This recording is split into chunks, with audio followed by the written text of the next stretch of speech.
Apuntes para una semiología del caos. Un ensayo de José Antonio Calzón García, Universidad de Oviedo.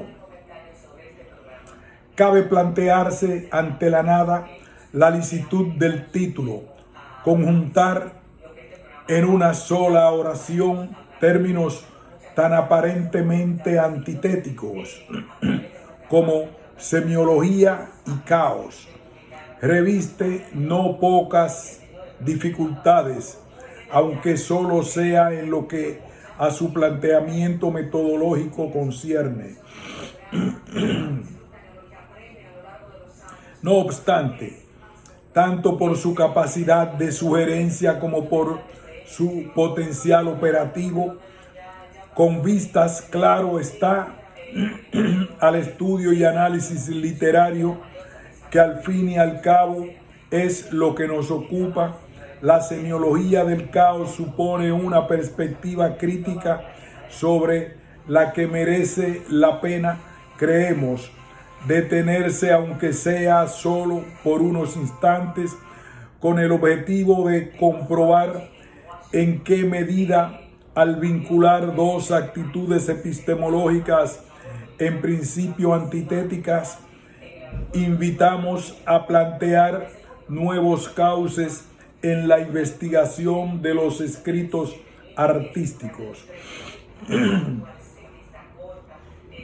Hace ya algunas décadas, el científico Edward Lorenz, llevando a cabo una predicción meteorológica en la que hacía intervenir tres variables, esto es, la velocidad del viento, la presión del aire y la temperatura, se vio obligado a suprimir 3 de los 6 decimales que hasta ese momento estaba empleando con los datos que introducía con el objetivo de agilizar el cálculo, suponiendo que la eliminación de tan mínimas cantidades, o lo que es lo mismo, que una variabilidad errónea de un 0.1% apenas afectaría el resultado. Por el contrario, y para su sorpresa, la nueva predicción meteorológica no guardaba prácticamente ningún parecido con la obtenida con 6 decimales, lo cual implicaba, prolongándose en el eje temporal, que los siguientes cálculos basados en los erróneos mostraban altísimas diferencias respecto a aquellos llevados a cabo con 6 decimales. Ante esta situación, Lorenz comprobó cómo el tiempo atmosférico constituía un sistema integrado por una serie de elementos, o lo que es lo mismo, por una serie de variables que lo volvían increíblemente sensible a pequeñas influencias. Fruto de ello, no pudo menos que preguntarse, haciéndose eco de un famoso proverbio chino: ¿provoca el aleteo de una mariposa en Brasil un tornado en Texas? Lo que Lorenz, considerado como uno de los padres de la teoría del caos, pudo comprobar es que la meteorología ha de hacer frente, en cuanto objeto de su estudio, a un sistema caótico de retroalimentación reiterada, esto es, que en el tiempo atmosférico intervienen una multiplicidad de elementos en constante interconexión, influyéndose unos a otros, generando fenómenos que a su vez interactúan de nuevo entre sí, y así sucesivamente. La supresión o modificación de cualquiera de estos elementos por la inevitable influencia que tienen en todos el artefacto sistémico genera consecuencias que atentan contra la predictibilidad que sería de esperar en todo cálculo científico. De este modo, retomando la famosa frase de Lorentz, no es solo que el vuelo de una mariposa pueda provocar un tornado en Texas, sino que ni siquiera podemos saberlo con anterioridad. La teoría del caos ha venido configurándose en los últimos tiempos como una propuesta metodológica alternativa e interdisciplinar a los tradicionales cauces por los que transcurre la epistemología, poniendo en solfa las actitudes mecanicistas y deterministas que venían cimentando la ciencia de los tiempos de Newton, según las cuales la predictibilidad era un rasgo inherente a toda materia perteneciente al ámbito de las disciplinas experimentales. Por el contrario, en las últimas décadas no pocos estudiosos de terrenos muy distintos han podido comprobar la versatilidad operativa de esta actitud, proyectándola y adaptándola según las necesidades, pero con una serie de premisas en común. A. Frente a la existencia de sistemas deterministas o mecánicos, o lo que es lo mismo, de ciclos límite, los cuales se aíslan, por así decirlo, del flujo del mundo exterior, debido a que una gran parte de su energía interna está dedicada a resistirse al cambio, consiguiendo así la perpetuación relativamente mecánica de un modelo inicial.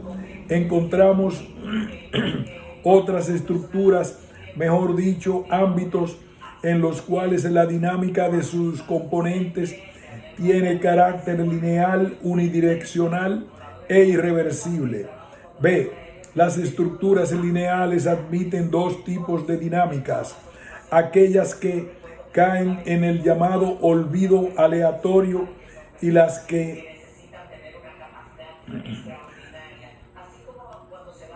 que hacen surgir sistemas caóticos impredecibles, los cuales generan su propio orden o equilibrio interno. En la distancia que hay, por ejemplo, entre un infarto del miocardio y el habitual latido del corazón de un ser humano. C. Los sistemas caóticos integrados por vórtices, esto es, por entidades individuales y diferenciadas y, sin embargo, inseparables a la vez del proceso que las ha generado, generan fractales, es decir, restos, manifestaciones o formas realizadas por la acción del sistema dinámico de sistemas dinámicos caóticos. Una foto que recoja el romper de las olas de un mar embravecido contra un acantilado es una magnífica muestra de ello. Uno de los aspectos más interesantes de estas premisas es que plantean en apariencia un oxímoron irresoluble. Los sistemas caóticos se autoorganizan, generan su propio orden interno que, eso sí, se nos escapa de las manos. Uno de los grandes investigadores de la teoría del caos lo ha explicado con gran sencillez. Quizás el aspecto más inesperado es que a todos los niveles de orden aparece la coherencia del caos para condiciones de no equilibrio. Un mundo en equilibrio sería caótico. El mundo de no equilibrio alcanza un grado de coherencia que para mí al menos es sorprendente. Entendemos dos conclusiones a partir de esta afirmación de Prigogine. Por un lado, que el caos tiende a plantear una dinámica que lo sustenta y en cierto modo lo justifica, y por otra parte, que el orden precisa de lo azaroso para su propia supervivencia. En resumen, la teoría del caos plantea un nuevo horizonte epistemológico en el cual el ser humano asiste a la constante existencia de estructuras y dinámicas impredecibles y por tanto incontrolables. En estos universos, una pléyade de variables vertebran el devenir del sistema, su evolución, donde todos y cada uno de sus elementos son autónomos y dependientes a un tiempo, relacionándose entre sí a partir de constantes rizos retroalimentadores. Hasta aquí uno de los ámbitos metodológicos que apuntábamos en el título. Para plantear su posible articulación en la semiología, precisamos, claro está, una sucinta reflexión en torno a esta segunda línea investigadora, lo cual parece encaminar, creemos, al establecimiento de más líneas en común de las que en principio pudiera pensarse, juzgue si no el lector. Toda obra que analice desde un punto de vista histórico el desarrollo de la semiótica o semiología ha de remontarse a Charles S. Peirce, quien planteaba como su objetivo fundamental el análisis de la dimensión significante de todo hecho desde el momento en que se asigna su pertinencia. El régimen de determinaciones objetivas que hacen significativo a lo real. De manera menos confusa, Bovis considera que la semiótica se presenta como una investigación sobre los sistemas de signos, limitándose en la práctica al lenguaje articulado, bien como sistema de comunicación, bien como creación artística. La semiótica, por tanto, constituiría en una investigación de índole filosófica sobre el lenguaje en su doble perspectiva de sistema de signos y medio de expresión con valor social.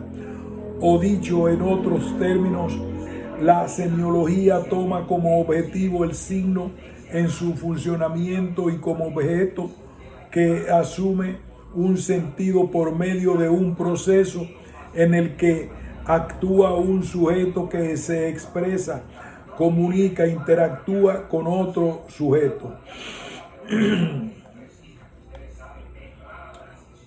Formulado en estos términos, la semiología parece plantearse como una disciplina más o menos científica que tiene como objeto de estudio los sistemas de signos y fundamentalmente el lenguaje articulado, tanto en su vertiente intrínseca, atendiendo fundamentalmente al mensaje, como en su lectura extrínseca, donde cobra protagonismo la tríade emisor, mensaje, receptor. No obstante, el cientificismo que se le supone a la semiótica choca de manera frontal con el carácter difuso que, para algunos, presenta su propio objeto de estudio. Una investigación semiótica solamente tiene sentido si la estructura del campo semiótico es asumida como una entidad imprecisa que el método se propone aclarar, provocando continuamente sus contradicciones. En este sentido, el lenguaje literario parece ofrecer para algunos teóricos determinadas particularidades que le confieren una especial inestabilidad. Así lo ve Bovis, para quien el signo literario no muestra una relación estable entre forma y sentido, por lo cual carecería de codificación. En el caso de que se codificase, pertenecería ya al terreno de lo lingüístico, al haber sido fijado de manera estable, formulado en otros términos. El signo literario no mantiene la capacidad denotativa del signo lingüístico y pierde las relaciones referenciales, y esto posibilita que se convierta en creador de su propia referencia, remitiéndola a mundos ficcionales que se actualizarán en cada una de las lecturas a través de interpretante que aporta el lector. En términos muy parecidos, Camarero Arribas, manejando el concepto de gramatextualidad, alude a este como la propiedad que tiene la escritura de construir textos según leyes semióticas propias. A estas alturas parece que podemos ofrecer una serie de denominadores comunes entre la semiología literaria y la teoría del caos. Ambas disciplinas pretenden acercarse a un objeto de estudio inestable, lineal, no cerrado, que hace de la predictibilidad y del mecanicismo conceptos muy poco operativos.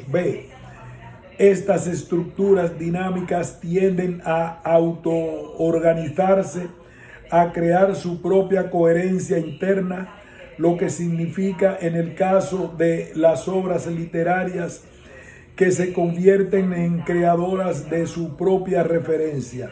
Su objeto de estudio admite consideraciones tanto holista, concediendo primacía al todo, caso de la visión del mar embravecido o de una novela, como reduccionistas, donde la totalidad solo es contemplada en cuanto resultante de la composición de las partes, atendiendo, por ejemplo, a una visión microscópica de una ola o a los componentes sémicos de un verso, y de la presencia de vórtices, esto es, de elementos autónomos e interdependientes a un tiempo. Es constantemente analizada en ambos casos,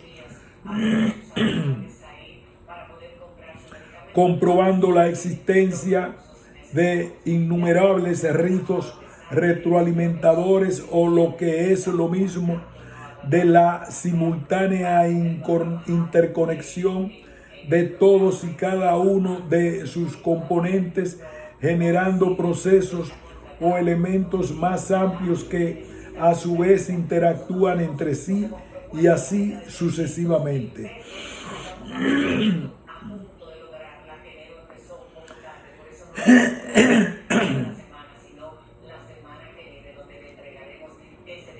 Decir de la literatura que es un universo caótico a algunos no puede sonarles a perogrullada.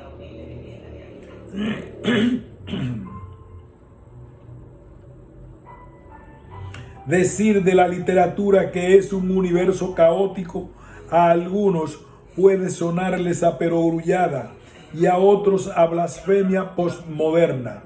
Entre los primeros podríamos citar a no pocos escritores para quienes la creatividad supone un algo casi esotérico, ese furor platónico del que tan cansados estamos de oír hablar que unas veces se muestra con desbordante generosidad y otras veces se le revela al poeta y al novelista con mezquina tacañería.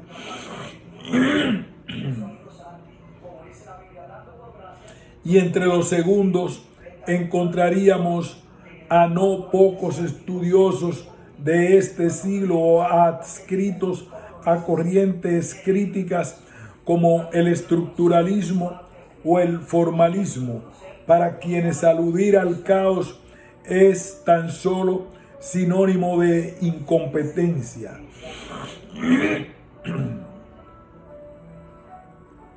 Es necesario convenir previamente en que la obra literaria constituye un sistema y que otro tanto ocurre con la literatura.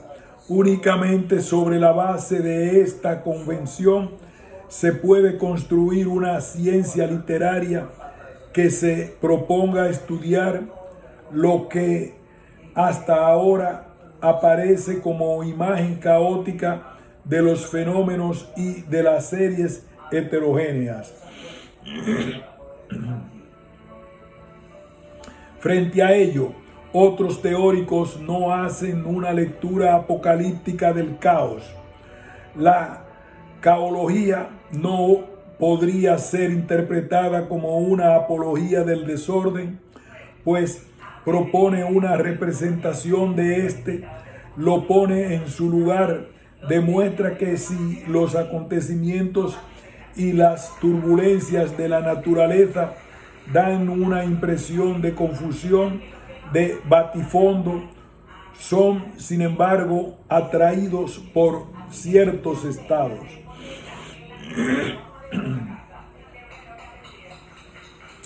Mucho más cercanos a esta segunda línea consideraremos que la teoría del caos y la semiología literaria son planteamientos metodológicos no solo perfectamente complementarios, sino con una base epistemológica común, que hacen de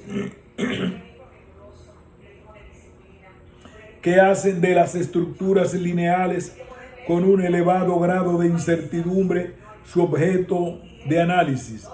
La mayor prueba de ello la tenemos curiosamente en el hecho, creemos que aún no estudiado, de que fuera precisamente Peirce, abanderado de la semiótica, uno de los principales defensores de la presencia de lo azaroso. Ya a finales del siglo XIX, mucho antes de que lo que hoy conocemos como teoría del caos hiciera acto de presencia, Peirce, contagiado sin duda por la crisis del cientificismo que invadió la cultura de los últimos años decimonónicos, veía en lo aleatorio una fuerza con vida propia en el universo, lo cual no era atribuible exclusivamente a las limitaciones de nuestro intelecto. El azar mismo fluye en toda avenida de sentido. Es de todas las cosas la más entremetida. El azar mismo fluye en toda avenida de sentido. Es de todas las cosas la más entremetida, que es absoluto y constituye la más manifiesta de todas las percepciones intelectuales, que es un ser vivo y consciente, es lo que toda la estupidez correspondiente al raciocinio no podría negar con todo su atrevimiento. Queda, por tanto, comprobar en qué medida es posible aplicar el aparato metodológico y las premisas de la teoría del caos al análisis literario. Para ello vamos a recurrir a textos de referencia con los cuales analizar la presencia e imbricación de las estructuras y dinámicas caóticas en ellos, tanto desde una perspectiva intrínseca como extrínseca. Respecto a lo primero, hemos escogido un texto de Rafael Morales, seleccionado por J. Benito de Lucas en su antología de poetas españoles de posguerra. El poema es el siguiente. A un esqueleto de muchacha, homenaje a Lope de Vega. En esta frente, Dios, en esta frente, hubo un clamor de sangre rumorosa, y aquí, en esta oquedad, se abrió la rosa de fugaz mejilla adolescente. Aquí el pecho sutil dio su naciente gracia de flor incierta y venturosa, y aquí surgió la mano deliciosa, primicia de este brazo inexistente. Aquí el cuello de garza sostenía la alada soledad de la cabeza, y aquí el cabello undoso se vertía, y aquí en redonda y cálida pereza el cruce de la pierna se extendía para hallar por el aire la ligereza. El poeta, o mejor dicho, la voz poética, recorre con meticulosidad el cadáver de una muchacha, esas concreciones anatómicas, frente, oquedad del rostro, tórax, brazo, mano, cuello, etc., se convierten en vórtices en la medida en que son elementos con una autonomía semiológica en cuanto a unidades significativas dentro del poema, integrados en entidades superiores. El pecho, la mano y el brazo aglutinan los puntos de referencia del segundo cuarteto y por tanto de una estrofa, por ejemplo. No obstante,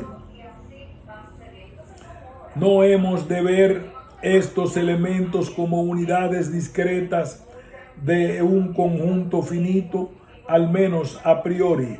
En el segundo cuarteto hubiéramos podido localizar muchas más alusiones a partes del organismo humano, constituyendo quizás una mera enumeración por medio de la asíndeton, consiguiendo al omitir las conjunciones dar fuerza al concepto. La cadera hubiera podido suceder al pecho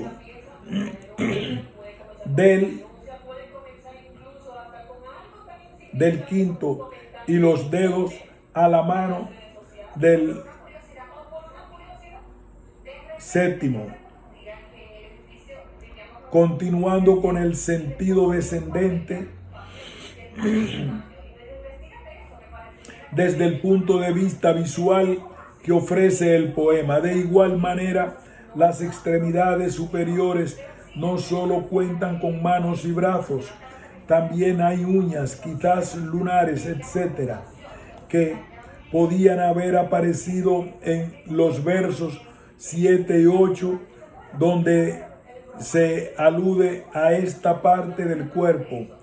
Se me objetará, recurriendo a una cuestión en principio sintáctica, que la excesiva inclusión de elementos hubiera roto la estructura enumerativa y paralelística que ha establecido el poema, recurriendo a la anáfora, repetición de y aquí a lo largo del texto, al comienzo del sexto y de los 14 versos que constituyen el soneto, consiguiendo con la inclusión de este elemento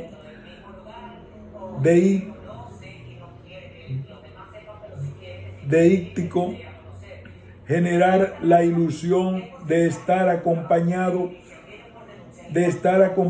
al poeta en su triste repaso al esqueleto de la amada, para introducir cada uno de los elementos mencionados del cadáver. Pero hubiera habido otras opciones. Podría haberse tratado de un soneto con estrambote, lo cual habría permitido incorporar más elementos del cuerpo de la joven. Quizás los tercetos hubieran podido mostrar la anáfora en todos los versos, aunque incrementando, eso sí, el ritmo del poema. Del rostro, el poeta destaca la frente y la mejilla.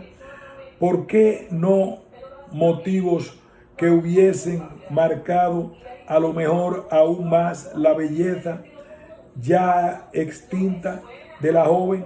Sus ojos, la boca, los labios.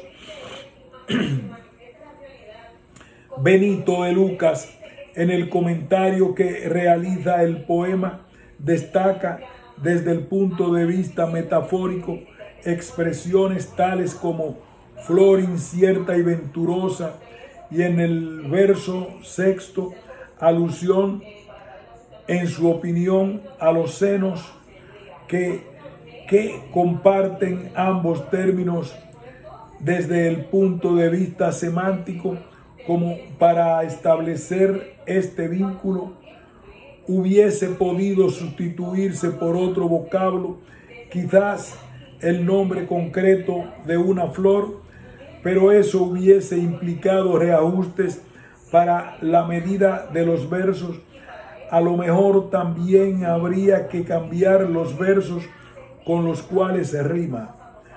¿Aporta algo la inclusión de un nuevo elemento del cuerpo en la muchacha al final del verso 11? Y aquí el cabello ondoso se vertía.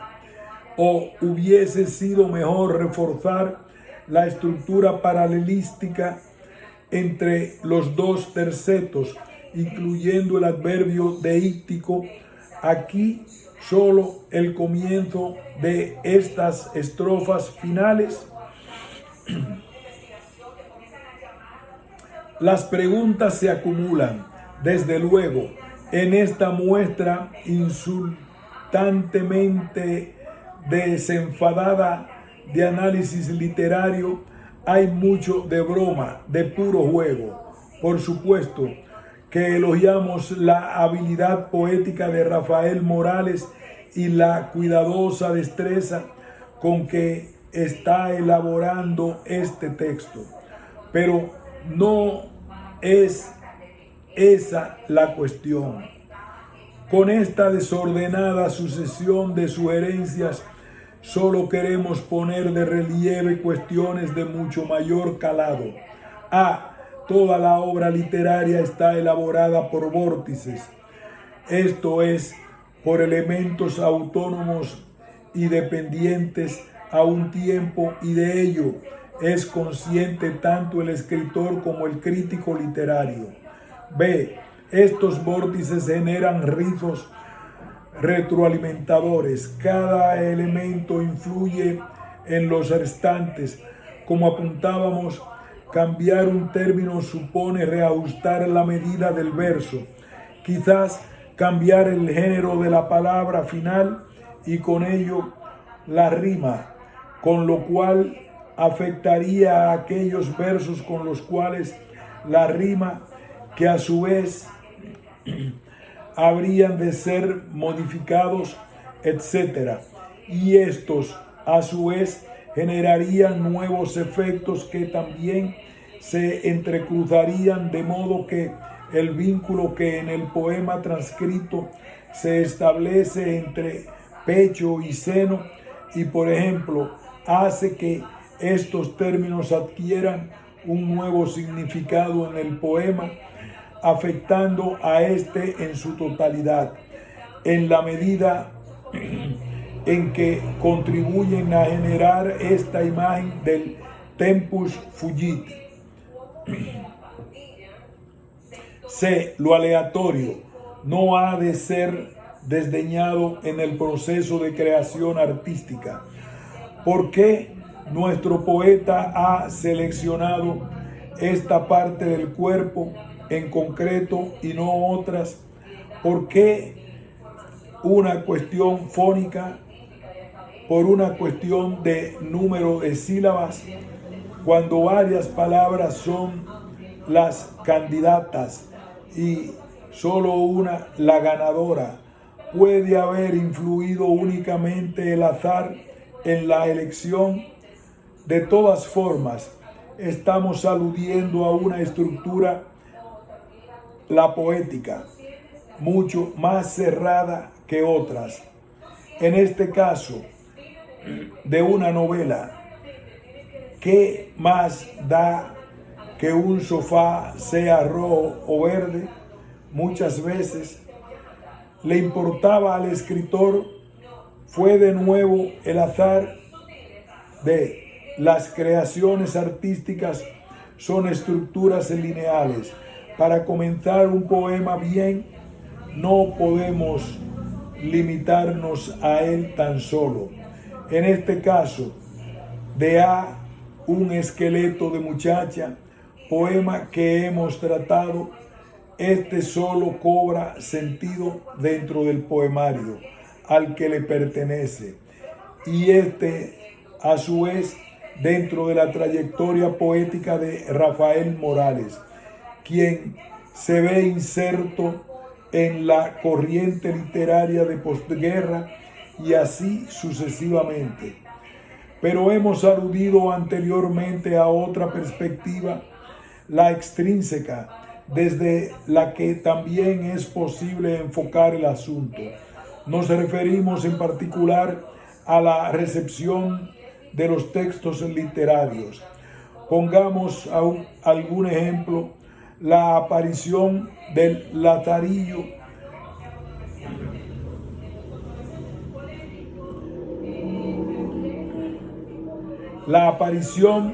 en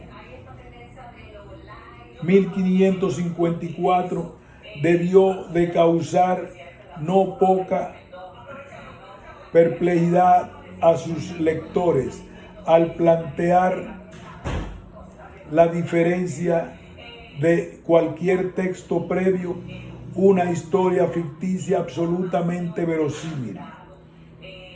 Pero hemos aludido anteriormente a otra perspectiva, la extrínseca, desde la que también es posible enfocar el asunto. Nos referimos en particular a la recepción de los textos literarios. Pongamos algún ejemplo: la aparición del Lazarillo en 1554 debió de causar no poca perplejidad a sus lectores al plantear, a diferencia de cualquier texto previo, una historia ficticia absolutamente verosímil. Las hazañas de Lázaro entraban dentro de lo posible. Cualquiera podía darse cuenta de ello, y eso invitaba a pensar que se trataba de un texto real, pero no realista, concepto nuevo o inédito para los lectores del momento. No en vano, algunos críticos invitan a pensar que la intención del autor era precisamente que el texto pareciese real y como tal se tomase. La obra, por tanto, no solo no cayó en saco roto, sufriendo la incomprensión de sus contemporáneos, sino que Mateo Alemán recogió el testigo perfectamente, adaptándolo, eso sí, a nuevos aires, contrarreformistas, dando a luz al Guzmán, cuyo éxito en su época fue incontestable. ¿Por qué triunfó la nueva forma?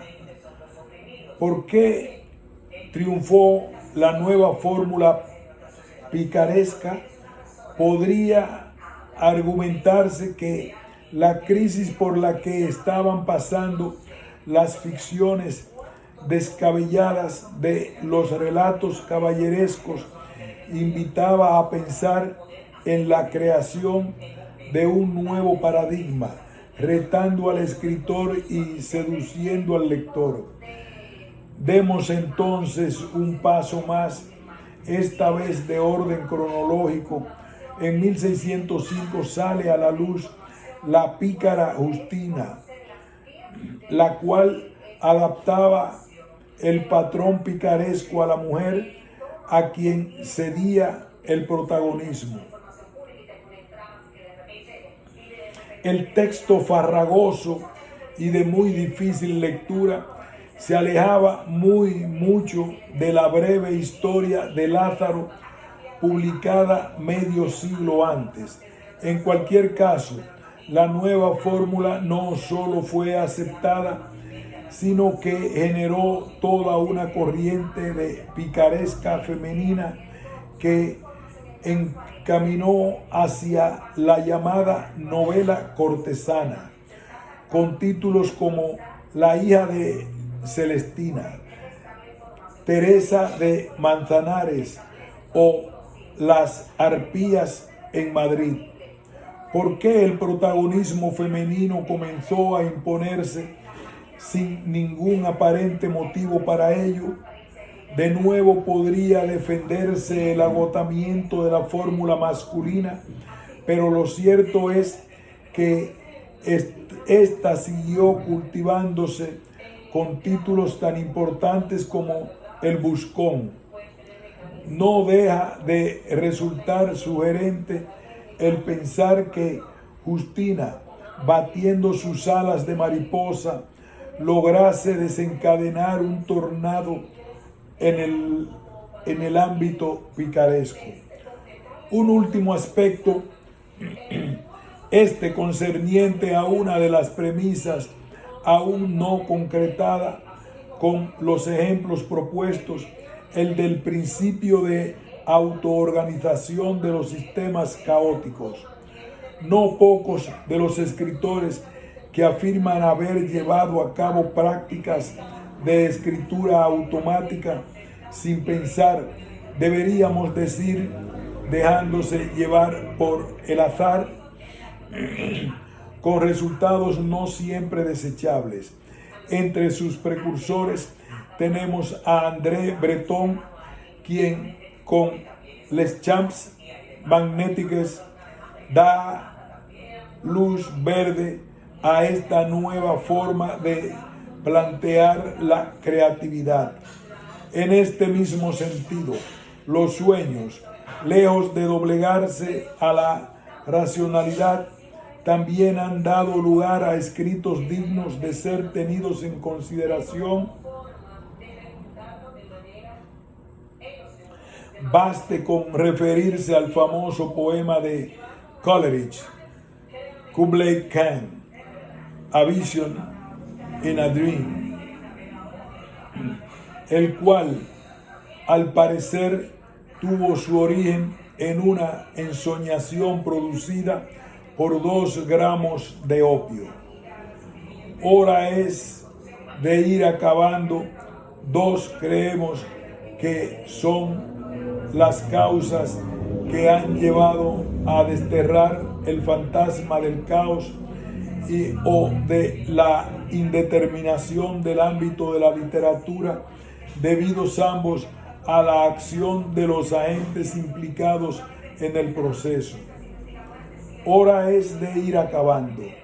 2 creemos que son las causas que han llevado a desterrar el fantasma del caos o de la indeterminación del ámbito de la literatura, debidos ambos a la acción de los agentes implicados en el proceso.